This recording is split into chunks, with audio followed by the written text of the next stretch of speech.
তোমাদের পাঠ 1 অর্থাৎ কোরআন ও হাদিস শিক্ষার মধ্যে প্রথম পাঠ হলো কি কোরআন শিক্ষা। প্রথম পাঠ কি কোরআন শিক্ষা। আর কোরআনুল মজিদ, কোরআনুল মজিদের পরিচয়।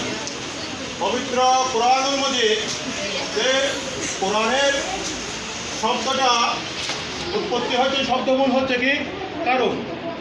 শব্দমূল কি কারণ।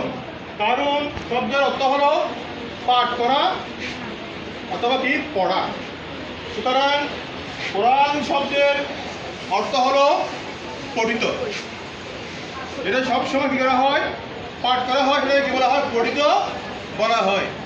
পৃথিবীর মধ্যে সর্বাধিক যে গ্রন্থ পাঠ করা হয় সেটা হলো পবিত্র কোরআনুল মজিদ। কীভাবে পাঠ করা হয় শুনো, আমি বলি সেটা নামাজ আদায় করি, 5 ওয়াক্ত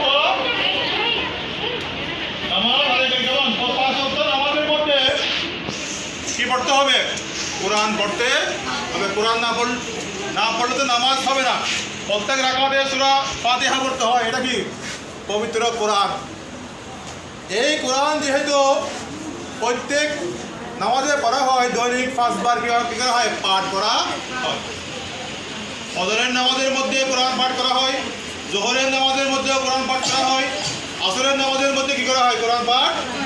মাগরিবের নামাজের মধ্যে কি করা হয়, কোরআন পাঠ করা হয়। এশার নামাজ, নফল নামাজ, ওয়াজিব নামাজ, সুন্নত নামাজ, যে কোনো নামাজ তুমি পড়ো না কেন কোরআন পাঠ করতে হবে। সেইভাবে অন্য কোনো গ্রন্থ পাঠ করা হয় না। সুতরাং সর্বাধিক পঠিত যেটা সেটাই কি বলা হয়, কোরআন বলা হয়। তার অর্থ হলো পঠিত। এখন এই কোরআনটা আমাদের মাঝে কীভাবে আসছে? কোরআনে বলেছে বল হুয়া কোরআনুল মজিদ ফি লাওহিন মাহফুজ। অর্থাৎ এটি সেই কোরআন যেটা কিন্তু কোথায় আছে, বরং এটি কোরআন কোথায় আছে, লৌহে মাহফুজ বলা হয়, যেখানে বলা হয় কি সংরক্ষিত ফলক, যেখানে কোরআনের আয়াতগুলো সেখানে কি আছে, লেখা রয়েছে। সেখান থেকে লাইলাতুল কদরের রাত্রে, কোন রাত্রে বলা হচ্ছে কি ইন্না আনজালনাহু ফি লাইলাতুল কদরে। লাইলাতুল কদরে কি করেছি, আমি এই কোরআনটা কি করেছি, নাজিল করেছি।